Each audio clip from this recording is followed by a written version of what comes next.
Bismillahirrahmanirrahim. Assalamualaikum warahmatullahi wabarakatuh. Alhamdulillahirabbil alamin. Amma ba'd.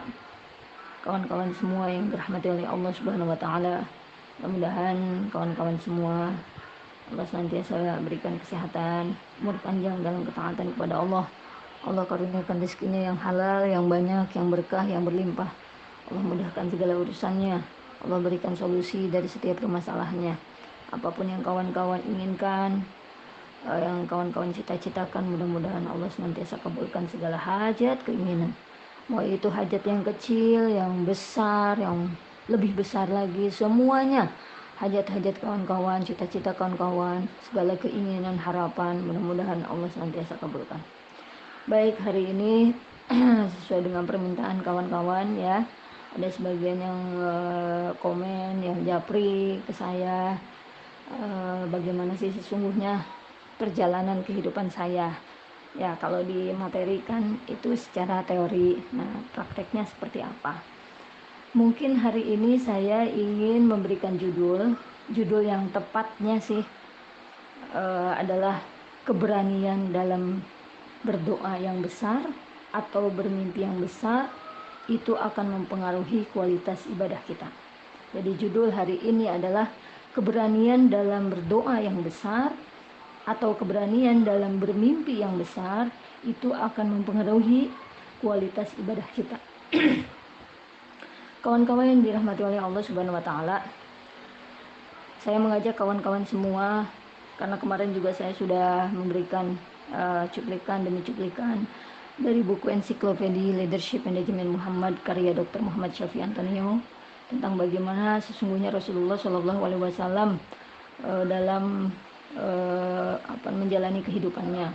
Bahwa Rasulullah Shallallahu Alaihi Wasallam menjalani bisnis, ya, menjadi seorang pembisnis itu lebih lama dibanding masa kerasulannya. Menjadi seorang bisnis 25 tahun, menjadi seorang rasul 23 tahun. Ini artinya apa? Ini artinya Rasulullah Shallallahu Alaihi Wasallam pun mengajarkan kepada kita untuk supaya kita bermimpi yang besar, untuk supaya kita memiliki memiliki kebebasan finansial. Agar supaya apa? Agar ketika kita memiliki harta yang banyak itu semata-mata kita manfaatkan di jalan Allah Subhanahu wa taala. Rasulullah Shallallahu alaihi wasallam pernah miskin, ya. Karena ini mengajarkan kepada orang-orang yang memang sampai saat ini masih kategori itu untuk supaya bertahan, tidak sampai menjaga diri untuk tidak sampai meminta-minta. Lalu kemudian Rasulullah memberikan solusi untuk bisa keluar dari kemiskinan itu. Rasulullah Shallallahu Alaihi Wasallam pun pernah hidup sederhana. Jadi dari miskin sederhana. Kenapa? Itu pun mengajarkan kepada kita untuk kita pun hidup sederhana. Lalu kemudian Rasulullah pun pernah kaya, ya, pernah kaya. Supaya apa? Supaya Rasulullah Shallallahu Alaihi Wasallam pun mengajarkan kepada kita agar harta yang kita miliki ini semata-mata untuk kepentingan dakwah, untuk kepentingan di jalan Allah Subhanahu wa taala, untuk membelanjakan harta kita di jalan Allah Subhanahu wa taala. Jadi lengkap semuanya. Uswatun hasanahnya Rasulullah itu mengajarkan kepada kita. Nah, lalu materi-materi yang sudah kemarin kita bahas ya, bahwa ketika misalkan kita berkeinginan untuk teh saya mah gaji 2 juta cukup buat saya makan. Artinya nih niatnya masih sempit karena kita masih memandang bahwa kita ini kebutuhan kita hanya untuk diri kita sendiri, kebutuhan kita hanya untuk keluarga kita sendiri, tapi kita tidak memperluas niat kita. Coba kalau ketika misalkan kawan-kawan memiliki niat, saya pengen punya penghasilan 20 juta, kenapa? Karena saya kepengen ngebantu ini, saya pengen bikin ini, pokoknya semuanya niat-niat itu kebermanfaatan untuk sebanyak-banyaknya orang. Baik kawan-kawan semua yang dirahmati oleh Allah Subhanahu wa taala, saya dulu ya pertama kali, ya katakanlah perjalanan kehidupan saya itu dimulai ketika setelah menikah. Seperti yang sudah kawan-kawan ketahui dulu ya, memang Allah mendidik saya, menjadikan saya tinggal di rumah saudara, di rumah uas saya, itu dididik luar biasa. Sehingga itulah kemudian yang menjadi modal saya ketika saya sudah menikah. Itu saya harus menghadapi segala kondisi yang memang yang harus saya jalanin. Nah, kondisi-kondisi seperti itulah akhirnya memotivasi saya untuk bisa keluar dari permasalahan-permasalahan yang ada pada saat itu. Nah, kaitannya dengan judul yang tadi sudah saya sampaikan, keberanian dalam berdoa yang besar, ya, berdoa yang besar atau bermimpi yang besar itu mempengaruhi kualitas ibadah kita. Kawan-kawan semua yang dirahmati oleh Allah Subhanahu wa taala, mungkin ini materi kali ini saya langsung cerita saja. Jadi pertama kali saya menikah, alhamdulillah saya ditakdirkan oleh Allah Subhanahu wa taala memang memiliki suami yang ya dalam kondisi hidup sederhana. Ya, ketika itu saya mendapatkan kamar nih, jadi kamar saya yang saya tempatin bersama suami itu benar-benar kamar yang sangat kecil sekali gitu ya, atapnya juga nggak ada, langsung asbes gitu. Lalu kemudian ya merasa panasnya luar biasa karena atasnya asbes, kemudian atapnya juga pendek gitu, kamar kecil, wah pokoknya luar biasa dah. Sehingga ketika itu bapak saya ya, yang kebetulan mungkin ya di rumah, kondisi di rumah saya di Sukabumi tidak seperti itu, ada setiap hari gitu, konon katanya sih gitu, yang diceritakan oleh karyawan di rumah bapak itu sering menceritakan kepada saya, teh bapak sekarang tiap hari nangisin teteh katanya gitu kalau di warung nih. Kenapa emang? Iya katanya sih, sekarang teteh udah dibeli sama orang, gak bisa disuruh pulang, mana sekarang kondisinya seperti itu. Wah pokoknya benar-benar memperhatinkan lah gitu ya.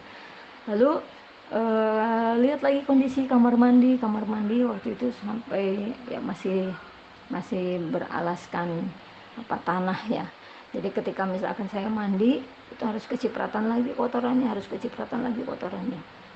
Nah, tapi waktu itu saya berpikir ya, yang seperti yang dibahas di materi 22 yang sudah saya sampaikan, saya berpikir bahwa saya ini harus sukses dengan kerja keras gitu. Saya harus mendapatkan impian demi impian saya ya dengan kerja keras gitu. Sehingga ketika itu yang saya lakukan membabi buta pekerjaan. Saya benar-benar banting tulang pekerjaan. Sehingga akhirnya saya mendengarkan atas izin Allah ya ceramah yang saya Mansur, lalu kemudian saya merubah kebiasaan-kebiasaan itu dengan memakai cara-caranya Allah untuk bisa sukses, cara-cara yang memang diperintahkan Allah untuk bisa mendapatkan kesuksesan itu. Nah lalu kemudian ketika mulai berubah, saya berdoa waktu itu. Apa doanya cuma gini, ya Allah saya udah nggak enak banget ini, sholat udah nggak enak ya, tidur udah nggak enak, kondisi panas. Saya kepengen deh punya kamar yang agak legaan, yang agak luasan, supaya nanti saya bisa nambahin lemari gitu ya. Kemudian saya juga bisa beli kulkas di kamar saya bisa punya pokoknya niatannya masih niatan sempit lah gitu waktu awal mula nih. Nah akhirnya alhamdulillah tuh Allah kasih rezeki ya lewat suami saya tentunya. Kemudian saya juga karena waktu itu di awal pertama kali nikah saya juga jualan es, ya alhamdulillah ada aja lah gitu rezekinya ya, sehingga ketika itu bisalah merenovasi kamar sehingga kamar itu menjadi agak sedikit luas gitu. Nah terus saya bilang, wah ini dikabulin ya sama Allah, ya udah deh saya doa lagi. Doanya apa? Ya Allah saya pengen memperbaiki kamar mandi saya, biar pakai keramik, biarin deh keramiknya bolong, maksudnya tidak sama warnanya gitu ya, ada yang biru, ada yang coklat gitu, biarin deh yang penting pakai keramik gitu, biar nanti ketika saya mandi ini saya tidak kecipratan tanah. Nah saya doa begitu tuh, artinya saya tuh dulu awal-awal doa ya mungkin seperti kebanyakan kawan-kawan yang doanya belum berani besar ya, masih banyak ketakutan nih, kayaknya terlalu besar nih saya berdoa nih, udah deh ini aja. Nah yang saya lakukan dulu, kawan-kawan yang dirahmati oleh Allah sama seperti kawan-kawan, udah deh ini aja deh, saya nggak enak minta besar-besar sama Allah. Padahal kita tahu sekarang kita sudah tahu semua bahwa ketika kita yakin bahwa Allah itu yang maha kaya, Allah itu yang maha kuasa, Allah itu yang maha mewujudkan segala hajat dan cita-cita kita, maka jangan sekali-kali kita minta yang kecil-kecil. Sekarang sudah harus berubah, kita harus minta yang langsung besar, manfaat yang luas gitu ya. Cita-cita kita, doa kita harus kita perbaiki. Nah kawan-kawan yang dirahmati oleh Allah Subhanahu wa taala, saya berdoa minta kamar mandi, akhirnya dikabulin juga. waduh, ini kok kayaknya sekali minta Allah kasih rezekinya, tapi rezekinya memang cukup buat bikin kamar mandi itu, karena saya doanya dulu seperti itu. Doanya, ya Allah nggak apa-apa deh, ini lantainya keramiknya beda-beda warna, yang penting kan apa namanya, udah nggak pakai tanah lagi gitu ya. Akhirnya dikabulin nih begitu, cukup untuk cukup untuk membeli semen ya, kemudian pasir, dan keramiknya itu minta. Keramiknya itu asal ada orang yang ngebuang keramik itu bekas orang yang bikin rumah, kita minta. Terus sebagian beli, memang sebagian beli juga kan, tentunya kalau misalkan keramik-keramik yang sisa-sisa itu ada, berarti kan kita beli juga nggak terlalu banyak. Kawan-kawan yang dirahmati oleh Allah Subhanahu wa taala, seiring dengan perjalanan materi yang setiap hari saya dengarkan dari ceramahnya Ustaz Yusuf Mansur, lalu kemudian saya sedikit demi sedikit saya rubah doa saya rubah keinginan saya rubah harapan saya. Saya bilang sama Allah, ya Allah, iya, saya minta yang kecil Allah kasih juga. Saya nggak mau sekarang minta yang kecil, saya mau yang besar sekaligus. Hanya ketika itu saya baru memberanikan diri berdoa ya, meminta umroh, kemudian meminta rumah, meminta kendaraan dan sebagainya. Saya tulis di dinding. Nah, kebetulan di kamar saya ini ada kaca yang besar, memang buat ngaca. Di samping kaca itu saya tulis semua keinginan dan cita-cita saya, termasuk saya kepengen banget punya HP waktu itu, punya HP BB. Awal mulanya kenapa saya pengen punya HP BB, BlackBerry ya, dulu masih in banget. Saya waktu itu berkunjung ke kampus saya di UIN Syarif Hidayatullah. Waktu itu saya ketemu sama teman, terus akhirnya dia minta pin BB lu berapa? BB apanya BB? BB lu norak banget sih, BB lu kagak tahu. BB dong sekarang mah trennya BB. Emang BB yang kayak gimana? Nih kayak gue nih, gue udah punya BB. Wah, dari situ tuh saya kepengen banget punya BB, pin BB. Akhirnya saya tulis juga di situ, ya Allah saya pengen punya BlackBerry Gemini waktu itu. Udah. Nah, itu kalau misalkan cita-cita dan harapan kita dicatat, kawan-kawan yang dirahmati oleh Allah ya, kita semakin kita meminta sama Allah, itu lambat laun, itu keinginan yang sangat banyak itu satu persatu akan kita coret ya. Dari mulai BlackBerry Gemini, alhamdulillah udah kita miliki, coret. Apalagi misalkan coret sampai akhirnya semua keinginan kita itu, ya Allah, semuanya loh, semuanya ini udah dicoret semua, artinya semuanya udah terwujud semua ini gitu. Nah, akhirnya ketika itu saya merubah tuh sama suami saya sering diskusi ya sama suami juga kan kebetulan memang bukan background pesantren, tapi luar biasa semangat untuk belajarnya ada, semangat untuk saya ngajakin, ya ayo ya kita berubah ya. Awalnya juga suami saya bilang, emang kita bisa ya yang ya bisa punya mobil, bisa punya, ya Allah ya bisa ya, kita punya Allah, saya yakinkan berkali-kali seperti itu. Akhirnya ikut juga lah gitu. Nah, ketika itu saya sama suami bilang, kita nanti pengen punya rumah di mana ya gitu kan, di mana aja deh ya, pokoknya kita punya rumah. Awal mula saya ngomong seperti itu. Nah, terus akhirnya ketika kita ini apa namanya ketemu sama bapak ya, orang tua saya di Sukabumi, bapak cuma bilang gini, teh, bapak mah doain teteh kalau misalkan suatu saat nanti teteh punya rumah, cari teh rumah yang memang dekat dengan masjid gitu, karena kalau misalkan teteh rumahnya dekat dengan masjid, insya Allah nanti bapak sering-sering nginep di rumah teteh. Kan tahu sendiri kalau saya di rumah di Sukabumi, posisi rumah saya dengan masjid itu berhadapan ya, sehingga bapak ya alhamdulillah tidak pernah ketinggalan sholat berjamaah. Itu mungkin yang menyebabkan akhirnya bapak mengatakan seperti itu kepada saya dan suami.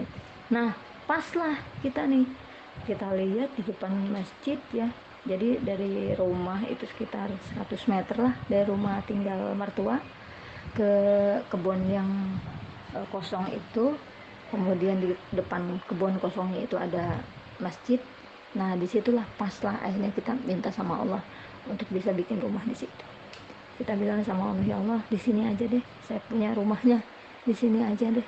Waktu itu saya juga belum tahu ini yang punya tanah siapa, tapi setiap kali saya lewat ke situ sama suami saya lewat sama anak saya, selalu saya katakan sama anak saya, kakak, insya Allah nanti kita punya rumah di situ. Kawan-kawan tahu waktu itu saya udah beli kebun itu apa belum? Belum kebeli. jangan Jangankan beli, saya juga nggak tahu yang punya kebun itu siapa.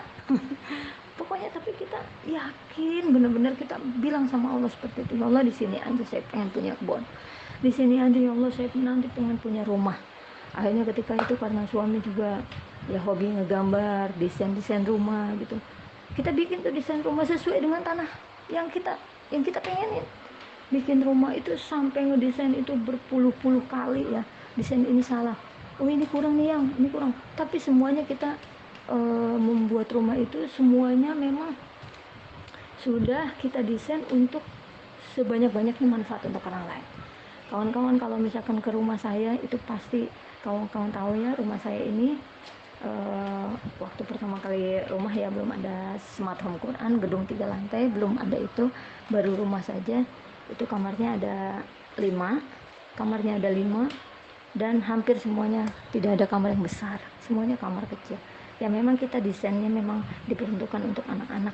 Nanti ketika misalkan kita punya rumah, ya kita pengen punya rumah kita manfaat untuk sebanyak-banyaknya orang-orang gitu ya, orang yang ngaji. Begitulah perjalanan awal mula saya pengen punya rumah. Nah ini bisa dicontoh juga oleh kawan-kawan. Kawan-kawan punya apa nih, misalkan ya pengen punya rumah, rumahnya pengen di mana, itu harus sampaikan sama Allah. Sampaikan, walaupun Allah tahu nih hati kita itu pengen punya rumah seperti apa, tapi Allah itu senang banget kalau kita ngadu sama Allah. Allah itu senang kalau kita sering me time sama Allah. Allah itu senang kalau kita sering bercerita sama Allah. Makanya saya sekali lagi saya katakan sama kawan-kawan semua, ketika kita misalkan berdoa kita tidak bisa pakai bahasa Arab, pakai bahasa sendiri. Karena saya pun pakai bahasa sendiri, saya pakai bahasa Indonesia, malah saya pakai bahasa itu saya katakan seperti saya lagi ngobrol sama temen. Itu saking kita itu menjaga bahwa Allah itu bukan siapa-siapa kita lagi. Allah itu udah seperti ya Allah best friend kita, udah seperti sahabat kita. Bedanya kalau teman kita curhat sama teman itu hanya memberikan saran aja, tapi tidak bisa mewujudkan. Ya kawan-kawan cerita nih, gue lagi ini nih lagi nggak punya duit gitu. Ya udah lu sabar aja, paling begitu doang, tapi nggak bisa mewujudkan. Ngasih makan setiap hari kita gitu ya, ngasih kita kerjaan, nggak bisa gitu. Tapi ketika misalkan kita curhatin sama Allah, bukan cuma Allah itu mendengarkan keluh kesah kita, tapi Allah mewujudkan segala apa yang kita harapkan. Ya kawan-kawan yang dirahmati oleh Allah Subhanahu Wa Taala, ini luar biasa. Saya punya rumah itu, saya itu sampai setiap ya kalau dibilang mas setiap hari weekend gitu ya, Sabtu Minggu gitu ya, karena sekarang udah nggak bisnis lagi, nggak bisnis MLM lagi, jadi biasanya kan kalau MLM Sabtu Minggu tuh lebih sibuk ya, karena ikut seminar lah, presentasi lah, macam-macam lah gitu ya. Nah ketika itu Sabtu Minggu saya keliling tuh sama suami tuh, keliling ke rumah-rumah, ke perumahan-perumahan yang ada di Cibubur, yang ada di mana-mana dah. Saya keliling, saya lihat. Kalau ditanya sama satpam, mau kemana pak? Saya mau keliling aja pak, mau lihat-lihat rumah. Lihat-lihat rumah siapa? Ya mungkin dia curiga, takutnya saya pencuri atau enggak pak, saya mau nyari inspirasi. Selalu saja seperti itu. Akhirnya kita berhenti di suatu tempat, misalkan rumah itu yang menurut kita bagus, kita datengin orangnya. Ini benar-benar luar biasa. Kita datengin, assalamualaikum pak, iya mau ketemu siapa? Mau ketemu bapak ini rumahnya bagus banget pak, ya Allah pak saya kepengen banget pak punya rumah. Coba kawan-kawan pernah nggak kayak gitu? Kalau saya sama suami seperti itu sampai kita dipersilahkan masuk ke dalam gitu, ini kamarnya, ini dapurnya, ini desainnya seperti ini seperti itu. Terus akhirnya dia nanya, emang bapak belum punya rumah? Belum pak, doain ya pak. Ya iya kita doain gitu. Kadang-kadang ya seperti itu yang kita lakukan ya, akhirnya mencari inspirasi, oh iya seperti ini. Makanya mungkin kayak desain rumah saya ini ya, ini mungkin pertama kali nih yang ada di Kampung Payangan. Karena kita nyomot sana sini gitu ya, seperti itu. Baik kawan-kawan semua, jadi saya setiap waktu ketika saya lewat tuh kebun itu, saya cuma minta sama Allah, ya Allah tidak ada yang tidak mungkin ini bagimu ya Allah. Saya cuma berharap sama Engkau ya Allah. Saya pengen banget ya Allah rumah saya di depan masjid, karena ini adalah harapan saya, harapan suami, ini adalah harapan orang tua juga yang ingin rumah saya itu di depan masjid. Tapi saya nggak tahu ini rumah punya ini kebun punya siapa. Sampai akhirnya ketika itu karena saya masih aktif di perusahaan tazkiyah, nah saya pokoknya dilalanya Allah nunjukin aja jalannya. Nah kebetulan yang punya kebun ini itu tetangga di kantor di mana saya bekerja. Masya Allah, ini luar biasa. Jadi ketika itu pokoknya singkat cerita lah, saya dipertemukan sama orang yang punya kebun itu. Kawan-kawan yang dirahmati oleh Allah Subhanahu Wa Taala, ketika itu udah deal harganya. Saya dan suami udah janjian mau ketemu sama beliau ya ke rumahnya dengan membawa 15 juta. Tapi sebelum itu saya minta doa dulu sama bapak, mama, saya telepon, ma, alhamdulillah nih udah deal nih, ma harganya. Udah, emang teteh punya uang? Enggak ma, doain aja pokoknya gitu ya. Terus sama mama mertua juga sama mama, kita udah deal nih harganya nih ma, gitu. Doainnya ma ya, emang lu udah punya duit? Kagak ma. Lalu gimana? Yang ada malah diomelin gitu ya. Tapi nggak apa-apa. Tapi ketika itu mak mertua tuh waktu itu kepengen banget datang ke anaknya yang besar, dan saya nggak minta untuk apa namanya ya untuk ditolong lah ketika itu. Yang saya minta itu sama Allah aja udah gitu. Nah akhirnya ketika itu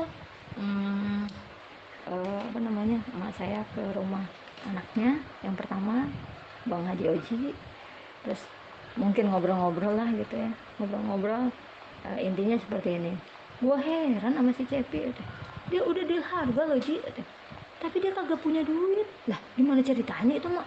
Iya nggak punya duit, gimana ya? Lu mau nggak ya, itu kan kayaknya no, kebunnya lumayan lega tuh katanya. Jadi separuhan aja, jadi 650 itu dibagi dua gitu. Lu yang beli dah kebun yang di belakang, si Cepi biar beli yang kebun yang di depan. Akhirnya udah tuh ketika itu saya ditelepon sama suami ya, ditelepon sama abang yang pertama tuh, Cep lu ke rumah dah, ada yang mau gue omongin gitu. Pas ditanya, saya ke rumah, pas ditanya, emang lu udah deal harga? Iya bang udah. Emang lu punya duit? Kagak bang, duit saya 15, duit saya cuma 15 juta waktu itu. Saya itu perjalanan setelah nikah, saya memang jarang dikasih nafkah lahir sama suami gitu ya. Yang penting saya mah bisa makan lah gitu. Pokoknya jarang dikasih bulanan gitu, karena memang saya juga ya berusaha sendiri gitu ya, mendapatkan sendiri. Yang pada akhirnya suami ya alhamdulillah sedikit demi sedikit bisa ngumpulin uang, karena dari misalkan kebutuhan susu, kebutuhan anak-anak pampers, kebutuhan macam-macam lah buat keluarga itu ya biasanya dari saya sendiri gitu, dari hasil usaha saya gitu ya. Kalau suami khusus untuk nabung dan apa-apa, makanya waktu itu kita punya uang tabungan 15 juta.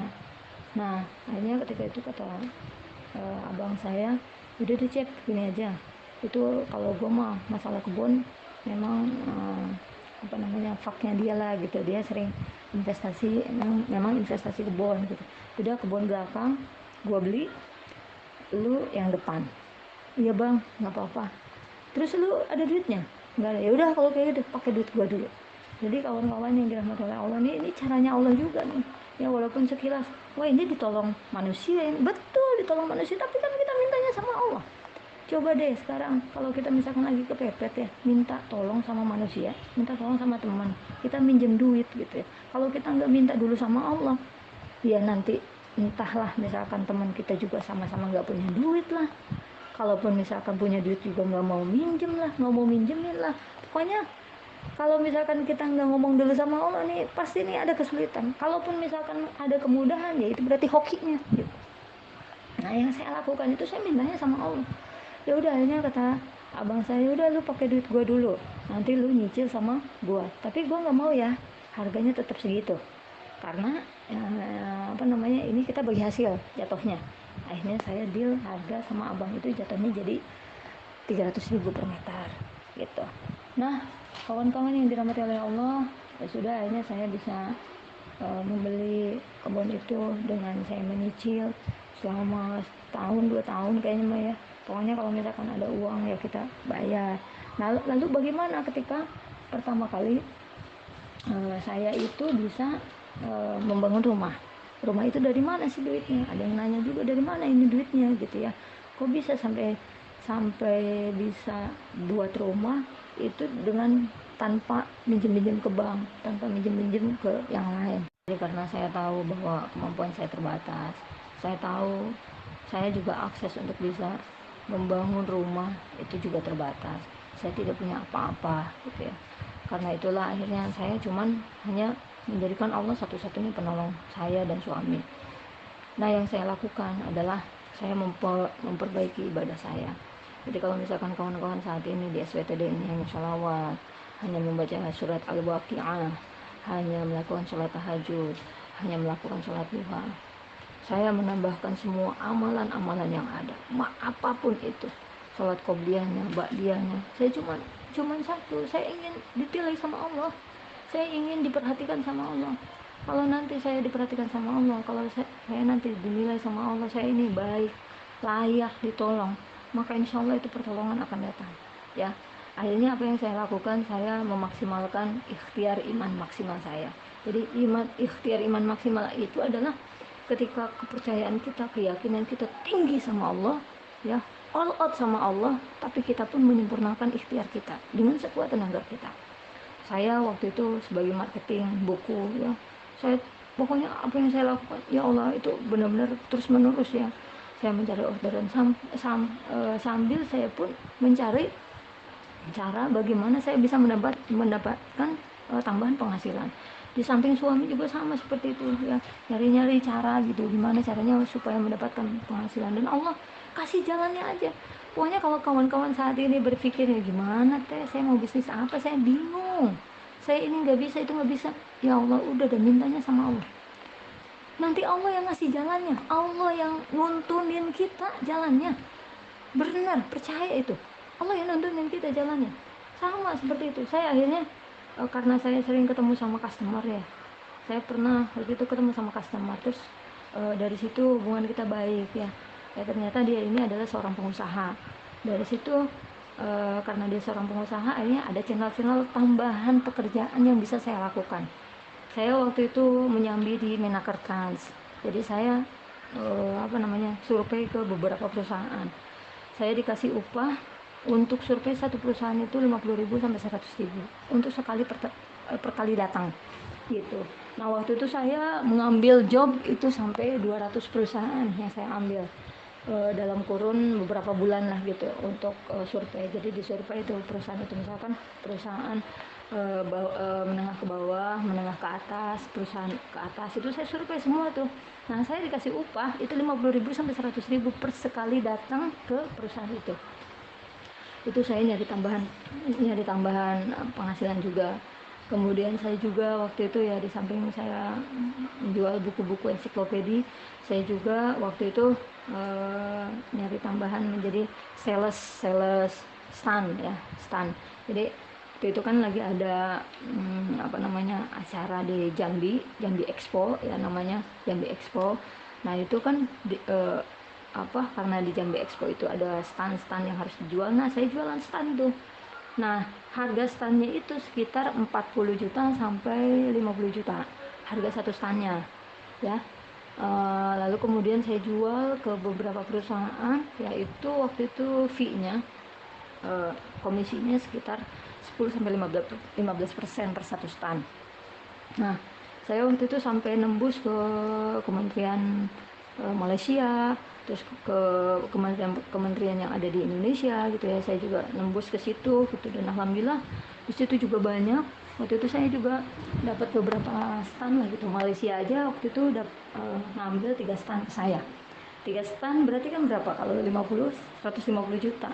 Kalau 10%-nya saja udah 15 juta. Pokoknya apapun yang saya lakukan, apapun saya kerjakan gitu untuk bisa mendapatkan penghasilan itu, sehingga itulah yang menjadikan jalan dimana akhirnya alhamdulillah atas izin Allah ya, sedikit demi sedikit tapi pasti ya, saya punya uang Jadi misalkan uang untuk bikin pondasinya dulu gitu, lalu kemudian saya berharapnya tetap ya yang namanya kita kita ikhtiar iman maksimalnya di malam hari, ikhtiar langitnya kita perbaiki setiap saat, setiap perjalanan kerja. Saya terus berdoa sama Allah, meminta sama Allah, ngajakin Allah ngobrol, apa yang saya bisa saya baca, pokoknya wah, pokoknya saya benar-benar memaksimalkan dua kategori tadi tuh, memaksimalkan ikhtiar kita ya untuk menyebut rezeki Allahnya, dan saya memaksimalkan ikhtiar langitnya gitu untuk terus berdoa memohon kepada Allah, sambil saya pun memperbaiki segala ibadah-ibadah saya. Makanya kenapa di awal mula saya kasih judul itu keberanian dalam berdoa dan bermimpi besar itu akan mempengaruhi kualitas ibadah kita, karena saya tahu saya ini pantas ditolong gitu.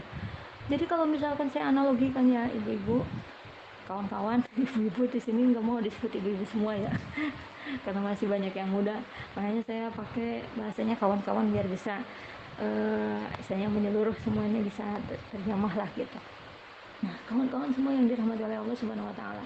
Jadi ketika misalkan saya dan suami gitu ya ingin mewujudkan mimpi saya, maka saya pun harus tahu diri. Kawan-kawan, saya sering banget ya didatengin sama orang gitu ya, didatengin sama orang untuk minjem uang. Saya sering kali di SMS-in, di WA-in, diteleponin sama teman gitu. Padahal nih teman ini jarang banget komunikasi dengan saya, jarang banget SMS, ajak nanyain kabar lah gitu. Tapi tiba-tiba dia akhirnya minjem uang gitu kan. Nah, dengan begitulah ya, manusia itu mau merendahkan dirinya untuk bisa mendapatkan apa yang dia inginkan. Manusia lebih banyak mau merendahkan diri di depan manusia, di depan manusia yang lain. Padahal kalau ketika misalkan dia merendahkan diri di depan Allah, bukan cuman bernilai pahala di sisi Allah, tapi ini membuat Allah senang, membuat Allah ridho terhadap dia. Kalau Allah sudah ridho, apapun yang kita inginkan, yang kita mimpikan, yang kita hajatkan, itu semuanya akan dibantu sama Allah. Nah, kadang-kadang misalkan gini ya, ada orang datang ke rumah, misalkan saya lagi tidur nih sama suami, lagi tidur nih siang, tiba-tiba misalkan ada orang mendatang, Assalamualaikum gitu ya. Anak saya keluar, ya Pak, ibunya ada, bapaknya ada gitu kan, lagi tidur gitu. Oh, lagi tidur. Ya udah deh, saya ini ya bangunin gitu, kata anak saya gitu. Oh, jangan, nggak usah, nanti saya balik lagi. Coba bayangin ya, baru sekali tuh. Kedua kalinya kebetulan saya dan suami lagi keluar ya, terus ada si tetehnya kan, yang di sini gitu. Nah, datang lagi, Assalamualaikum, bapak ada, ibu ada? Oh, nggak ada, lagi keluar orangnya. Oh gitu ya, ya udah deh, nanti saya balik lagi. Berulang kali dia balik lagi untuk bisa mendapatkan satu bantuan. Bayangin, kenapa kita tidak melakukan itu sama Allah? Berulang kali kita menghadap sama Allah, kita minta sama Allah, kita minta apa yang kita inginkan dalam hidup kita. Kenapa kita nggak minta sama Allah? Ya, begitu mudahnya manusia merendahkan dirinya di hadapan manusia yang lain, tetapi kenapa dia tidak mau merendahkan dirinya di depan Allah Subhanahu Wa Taala yang menggenggam segalanya, yang memiliki kerajaan dunia dan akhirat ini, yang memiliki dunia ini, yang kalau kita minta kita pasti kasih, yang kalau kita minta jalan pun kita akan ditunjukkan jalannya, tapi kita tidak mau melakukan itu. Ya, makanya yang saya lakukan adalah itu, saya mencari perhatian Allah aja udah. Kualitas ibadah saya ditentukan karena memang saya berharap betul sama Allah. Kenapa coba sekarang misalkan kawan-kawan ya, saya tanya sama kawan-kawan, pengen punya rumah, apakah setiap waktu ketika sholat, setiap kali setelah melakukan sholat, kawan-kawan minta nggak sama Allah? Kalau misalkan zuhur minta, asar nggak minta, maghrib nggak minta, isya baru minta, subuh minta lagi, ini artinya kawan-kawan nggak serius mintanya sama Allah. Betul lah, bener, serius saya mengatakan seperti ini. Kalau kawan-kawan masih minta sama Allah, tetapi mintanya tidak terus menerus, mintanya bolong-bolong ya, ini minta, bahkan mungkin hari ini minta, besok enggak, besok enggak, besok enggak, besoknya lagi minta. Ini artinya Allah ini melihat kita ini nggak serius mintanya sama Allah. Tapi yang saya lakukan, saya berdoa benar-benar serius. Makanya kenapa saya kalau berdoa ini lama banget, karena benar saya serius, saya minta semua yang saya pengen itu saya ucapin sama Allah, saya sampaikan sama Allah, saya sampaikan. Walaupun begitu banyak yang keinginan saya sampaikan sama Allah. Karena cuma Allah yang bisa memudahkan segalanya. Karena cuma Allah yang bisa memberikan jalannya. Karena cuma Allah yang bisa mengabulkan segalanya. Ya. Kita ini siapa? Mungkin dari tambahan tadi saya menjadi salesman. Saya akhirnya bisa mendapatkan pekerjaan di Menarko Trans gitu ya. Di samping pekerjaan-pekerjaan lain. Kalau bukan Allah yang menggerakkan itu nggak mungkin. Kawan-kawan yang dirahmati oleh Allah, ini sekilas, ini cuma cerita rumah. Kawan-kawan bisa kok, misalkan kawan-kawan butuhnya apa saat ini, kendaraan, tinggal minta sama Allah. Kawan-kawan butuhnya apa nih, pengen umroh ya. Kayak kemarin saya mendengar cerita nih dari Teh Lisma, ya nggak berani minta, beraninya cuma minta buat ibunya sendiri, nggak berani minta untuk dirinya sendiri, untuk suaminya, untuk bapaknya gitu ya. Minta sama Allah, jangan nanggung-nanggung. Minta sama Allah tuh yang besar, yang luas ya. Allah itu maha mengabulkan segala doa-doa kita. Kalau kita percaya, sekali lagi saya tekankan sama kawan-kawan semua, kalau kita percaya bahwa Allah itu yang maha besar, bahwa Allah itu yang maha segalanya, bahwa Allah itu yang maha mewujudkan segala hajat dan keinginan kita, jangan minta yang kecil-kecil, minta yang besar, minta yang luas, minta yang bisa punya banyak manfaat untuk orang lain. Sekarang kita sudah tahu ya, ada beberapa para sahabat yang dijamin masuk surga walaupun mereka kategorinya orang kaya. Banyak ya, Abdurrahman bin Auf salah satunya. Ada cerita Abdurrahman bin Auf dengan kurma busuknya, mungkin kawan-kawan juga sering mendengar cerita ini. Ya, ini menjadikan pelajaran bahwa Allah memang sudah menakdirkan dia untuk menjadi seorang yang kaya. Kenapa? Karena untuk bisa berdakwah di jalan Allah. Ya, kalau misalkan dulu para sahabat ketika misalkan Bilal bin Rabah lagi disiksa sama Abu Jahal, itu disiksa dengan apa namanya? Dengan simpan batu yang sangat panas di atas perutnya, di atas dadanya. Kalau misalkan tidak pakai duit, itu Bilal bin Rabah bisa disiksa terus. Tapi akhirnya dimerdekakan oleh seorang sahabat Rasul, yaitu Abu Bakar Siddiq, ya, Khalifah Abu Bakar Siddiq, dibayar dengan bayaran yang tinggi. Coba kalau kita nggak punya duit, kalau Abu Bakar Siddiq waktu itu, Khalifah Abu Bakar Siddiq, nggak punya uang, mungkin kita bisa melihat penyiksaan itu terus ada di depan mata kita. Penyiksaan itu terus ada di depan mata Khalifah Abu Bakar Siddiq. Dan kita tidak bisa berjuang di jalan Allah dengan harta kita. Oleh karena itu saya mengajak kepada kawan-kawan semua, sekarang jangan tidak berani untuk bermimpi yang besar. Karena kita ingin dengan harta kita, dengan jiwa raga kita kembalikan semuanya kepada Allah. Kita ingin berjihad di jalan Allah dengan harta dan jiwa raga kita. Kawan-kawan yang dirahmati oleh Allah Subhanahu wa taala, ya. Rumah saya sudah jadi. Lalu kemudian alhamdulillah anak-anak yang ngaji banyak. Tidak menampung sepertinya anak-anak ngaji sampai ke dapur, sampai ke kamar kecil, saking banyaknya. Alhamdulillah. Akhirnya ketika itu saya sama suami, ya kayaknya kita perlu perluasan lagi. Iya, kayaknya karena anak-anak sudah nggak muat ini gitu di teras rumah, di dalam rumah ini udah nggak muat nih. Yaudah akhirnya suami ngajakin anak-anak, ya sini kita berdoa yuk sama Allah yuk, doain ayo Ustaz ya, doain ya gitu, doain teteh juga, doain kita biar bisa punya gedung khusus, gedung smart home Quran 3 lantai. Kita cuma ngomong begitu doang, diaminin sama anak-anak, amin amin amin. Akhirnya Allah kasih jalan juga. Jalannya dari mana? Ya dari mana-mana. Entah itu suami juga jadi dapat bonus yang sangat besar gitu ya. Nah, berkaitan dengan ini nih, bonus nih ya, bonus pekerjaan nih. Saya mau nanya sama kawan-kawan semua. Ketika misalkan kawan-kawan yang suaminya, yang mungkin kawan-kawan juga mungkin bekerja gitu, kawan-kawan sering nggak berdoa mendoakan bos-bos kawan-kawan.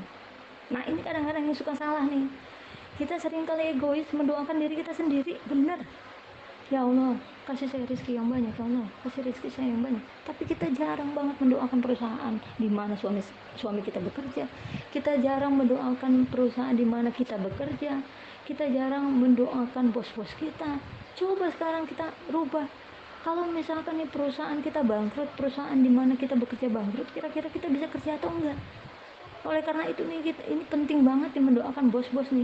Jangan sampai bos itu yang kita lihat itu kesalahan mulu, tapi baiknya dia, kelebihannya dia, ya kita nggak pernah lihat gitu. Jangan sampai seperti itu. Jangan sampai akhirnya kita jadi malah tambah dosa lagi karena kita membicarakan bos kita, sebel banget, sebel terus sama bos kita. Jangan sampai seperti itu. Doain, misalkan ya Allah mudah-mudahan perusahaan di mana suami saya bekerja semakin hari semakin maju, semakin banyak omsetnya, semakin meningkat keuntungannya, suami saya juga semakin naik jabatannya, ya gajinya semakin naik, ya kalau misalkan untungnya semakin banyak kan makin naik juga. Gimana kalau misalkan bos yang pelit? Doain aja, doain. Udah pokoknya kita mah sekarang senjata kita satu, doa.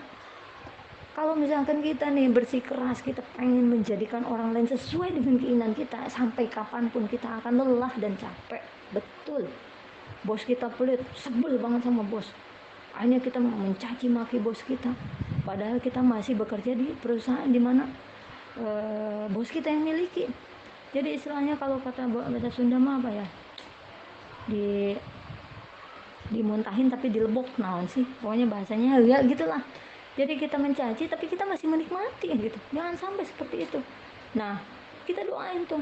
Nah kalau saya nih ini juga bocoran juga nih, saya berdoa apa, saya berdoa bukan cuman itu, saya pentokin apa yang saya doa, apa yang saya katakan sama Allah. Ya Allah, jadikan suami saya menjadi direktur di perusahaan itu, jadikan suami saya memiliki perusahaan itu, yang memiliki saham di perusahaan itu. Langsung mentok aja, nggak kasih pengen naik lagi jabatan langsung mentokin ya, yang memiliki saham di perusahaan itu, yang memiliki perusahaan itunya, yang menjadi direkturnya. Waktu itu saya sampaikan ke suami saya, ya mama doain ayah biar jadi direktur. Lah yang gimana sih kalau jadi direktur mah nggak bisa tuh, kenapa? Lah orang yang punyanya juga jadi direktur, kalau misalkan ayah yang jadi direktur ntar dia jadi apa? Gitu. Waktu itu suami saya ngomongnya gitu, lah jadi apa kek, pokoknya mama doainnya begitulah, mentok lah gitu. Tiap hari saya doain begitu, saya doain perusahaannya biar maju, biar berkembang, biar omsetnya besar gitu ya, biar sejahtera karyawannya, pokoknya semuanya saya doain. Dan ternyata diijabah di tahun 2019 ya. Ternyata suami saya alhamdulillah atas izin Allah mendapatkan salah satu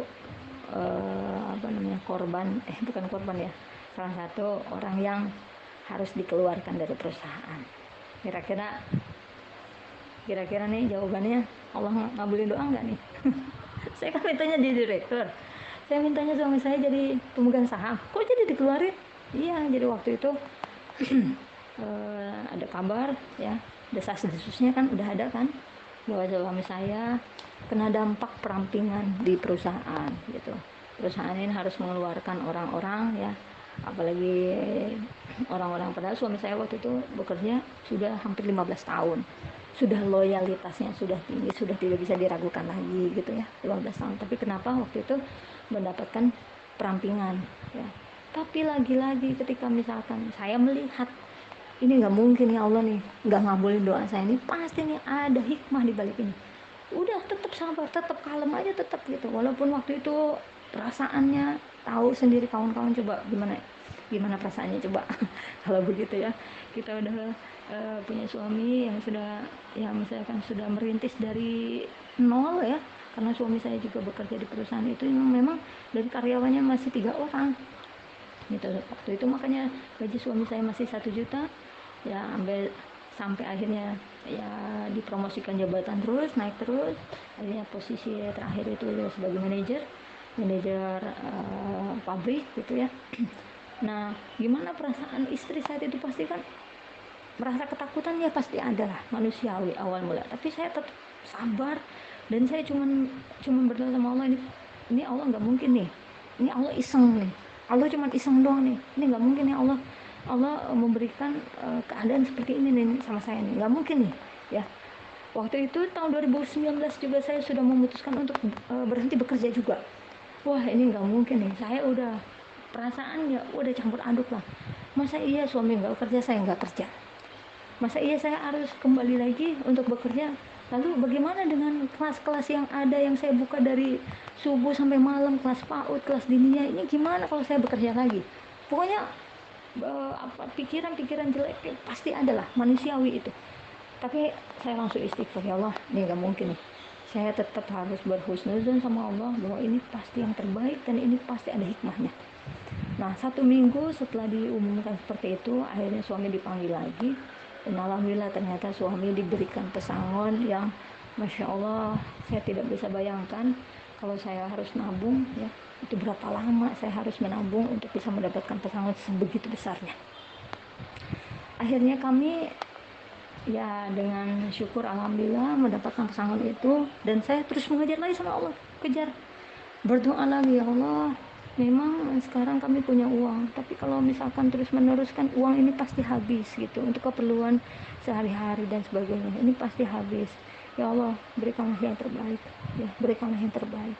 Alhamdulillah 1 bulan doang suami saya menganggur di rumah, lalu kemudian suami diajak oleh bos lamanya ya untuk mendirikan perusahaan, dan alhamdulillah sampai saat ini suami saya akhirnya menjadi salah satu investor di perusahaan itu.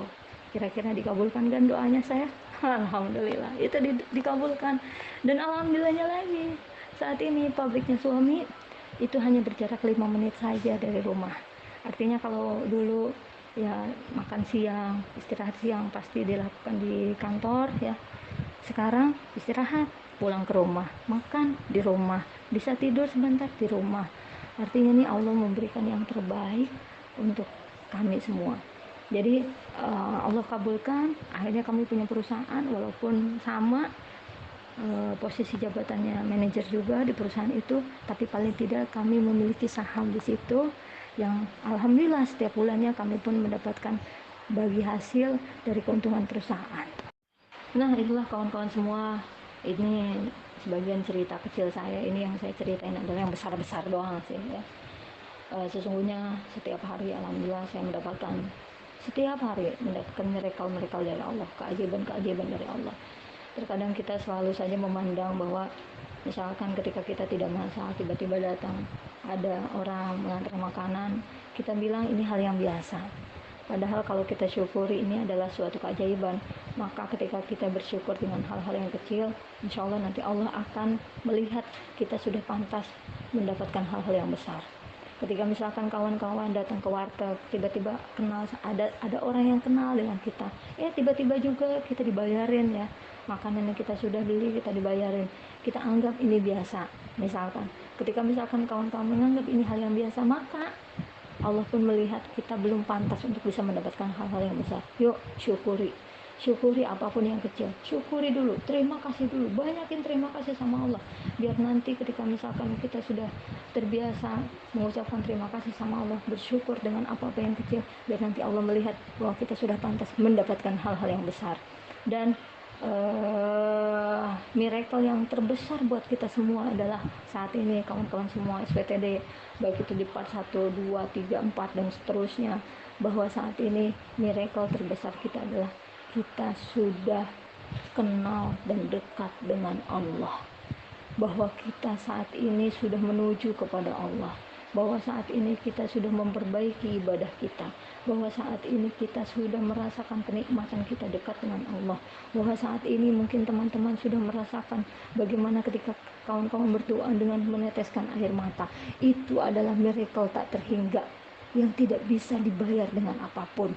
Umar bin Khattab pernah mengatakan, aku tidak takut doa-doa aku tidak terkabulkan oleh Allah. Yang aku takutkan aku tidak mendapatkan hidayah untuk meminta dan berdoa. Kawan-kawan, lihat ya. Banyak sekali, bahkan kita sendiri dulu mungkin ya, kita merasa tidak penting lagi berdoa. Yang kita pentingkan adalah kita kerja keras, yang kita pentingkan adalah kita ikhtiar, yang kita pentingkan, yang kita hanya pikirkan hanya itu saja. Kita kadang-kadang malas untuk meminta sama Allah, kita kadang-kadang malas untuk berdoa sama Allah, padahal sesungguhnya kekuatan kita hanyalah berdoa kepada Allah. Yuk sama-sama kita ucapkan syukur alhamdulillah atas segala pencapaian-pencapaian yang selama ini kita sudah capai.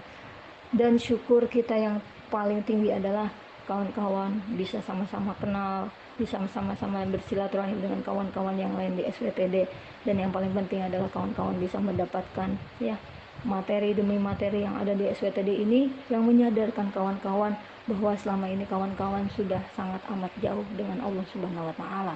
Saat ini saya minta kepada kawan-kawan, yuk terus dekatin Allah, yuk terus dekatin Allah. Di grup ini adalah grup sementara, grup ini adalah grup yang tidak selamanya ya. Ada yang memang saya pantau terus ya. Grup ini hanya grup sementara, 30 hari, 40 hari ya, laporan tahajudnya, laporan baca waqiahnya, laporan untuk sholat duhanya, bacaan sholawatnya, hanya laporan saja. Dan seterusnya ini laporannya kepada Allah, pertanggungjawabannya di hadapan Allah, di depan Allah. Dan saya meyakini kalau misalkan kawan-kawan sudah berubah, kawan-kawan melakukan ini hanya semata-mata mengharapkan ridha Allah, dilihat atau tidak dilihat oleh saya, dinilai atau tidak dinilai oleh saya, kawan-kawan akan terus melakukan hal-hal baik ini. Kawan-kawan akan terus melakukan amal soleh yang ini, bahkan mungkin akan terus mengupgrade ya segala amal soleh yang sudah dilakukan oleh kawan-kawan untuk terus memperbaiki semuanya, memperbaiki kualitasnya, dan memperbaiki intensitasnya. Ya, mudah-mudahan kita semua diridhoi dan senantiasa disayangi oleh Allah Subhanahu wa Ta'ala. Itu saja mungkin ya kawan-kawan yang bisa saya sampaikan. Kalau saya ngomong udah pasti ngomongnya banyak banget, mohon maaf sekali. Pokoknya ini kalau misalkan kawan-kawan punya waktu ya didengarin, kalau enggak ya ditunda dulu materi-materi yang ada ya. Kalau memang ada manfaatnya mohon dibintangi ya, biar nanti ketika misalkan saya sudah tidak bersama kawan-kawan, ini materi-materi ini bisa diulang lagi, dibaca lagi, didengarkan lagi. Karena saya yakin ketika kawan-kawan sudah memegang materi ini, menguasai ya, memahami karena miracle ini terletak di balik dinding pemahaman, sudah memahami lalu kemudian mengamalkan, walaupun ilmu ini sangat amat sedikit, sangat amat kecil, bahkan tidak ada artinya apa-apa dibanding mentor-mentor yang lain, ustadz-ustadz yang lain, tapi mudah-mudahan ini menjadikan jalan kawan-kawan bisa sukses di dunia dan di akhirat. Amin ya Allah ya Rabbal Alamin ya. Setelah riaduh ini kawan-kawan jangan sampai berhenti, terus belajar sebanyak-banyaknya kepada siapapun ya, ilmu apapun ya kita dalami, dan jangan sampai kita memandang sebelah mata kepada ustadz-ustadz yang ada ya. Kita lihatnya adalah apa yang dia sampaikan, bukan dilihat siapa yang menyampaikan. Itu saja yang bisa saya sampaikan, kurang lebihnya mohon maaf. Assalamualaikum warahmatullahi wabarakatuh.